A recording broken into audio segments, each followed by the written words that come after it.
Never omit to wash your hands before you pour to Zeus and to the other gods the morning offering of sparkling wine.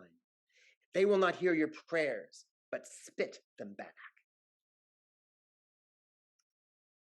The first written recipe that I'm going to begin with, and this may be the first recipe, I'm not certain, in the book, only finally get into the manuscript tradition that most of us are familiar with, which would be coming from the Greek and Latin texts. But Cato, in his book on agriculture, has several recipes. Those of you who attended the Greek recipe, and I know Mark Meltonville is a fan of it, so am I. I also became a fan of it. There was that feta cheese pounded up with flour bread recipe. I know Mark has told me he's using all the time as appetizers, and so am I for hors d'oeuvres. It's a great bread. A slight digression, but this is a history of bread talk. William Harrison, who wrote the English history volume of the 3-volume Holinshed Chronicles, published in the 1580s, that were the basis for Shakespeare's history plays, has 3 bread recipes, 2 or 3 recipes in them. They actually are the first published English bread recipes, and for sure he knew Cato's bread recipes. So I think we can understand the Harrison recipes as a nod, as a quote going back to Cato. Recipe for kneaded bread. Wash both your hands in a bowl thoroughly. Pour flour into the bowl. Add water gradually and knead well. When it is well kneaded, roll it out and bake it under an earthenware lid. It's just so beautiful. It's just so beautiful. And I'm calling it the Urtext because those of you who attended one of the talks on early breads, I mentioned the early breads from Ohelo II, an Upper Paleolithic fisher folk settlement on the Sea of Galilee that was making bread at the height of the glacial maximum in 23,000 BC, 23,000 years ago. How did they make their bread? Well, maybe they washed their hands, and maybe they washed a bowl. But certainly they added water gradually and kneaded well. And when it was well kneaded, they rolled it out or patted it between their hands. Now, I want some participation now. So what is the recipe here? Who could give me a baker's math guesstimate for this flour, this bread? Can somebody just start talking? Hi, William. Hello. I think it's about 100% of flour, and probably this flour is whole wheat, so it's gonna absorb like 85% water at least. Okay, Carl. Thank you. And welcome, Carl. I'm not seeing you, but I look forward to seeing you when I get off of this chair. So yes, this is probably a wholemeal flour because he doesn't actually say to sift it, though it could have been sifted. And so in that case, with that assumption, it's going to use, say, 85%. If it was sifted, then where would we be? What if this is a sifted wheat flour? Where will we be? Someone else speak up. Someone else? Hi. Oh, this is Jenny Bardwell, and I would say if it's sifted flour, maybe a less hydration, maybe 65% water. Okay. So yeah. Was somebody else wanting to say something? Well, I just did it.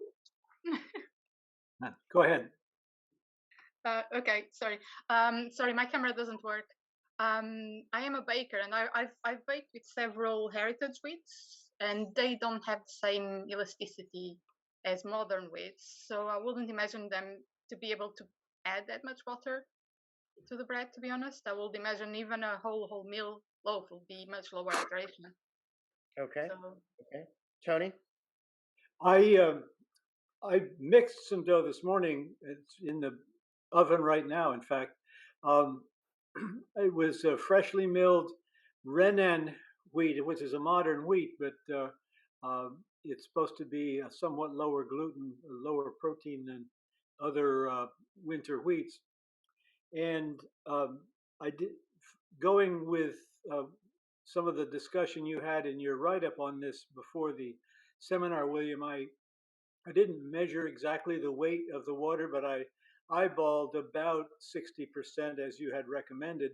And then it seemed like the dough, as I was mixing it and kneading it, it seemed like it wanted a little bit more water. So I probably put 2 more tablespoons of water in.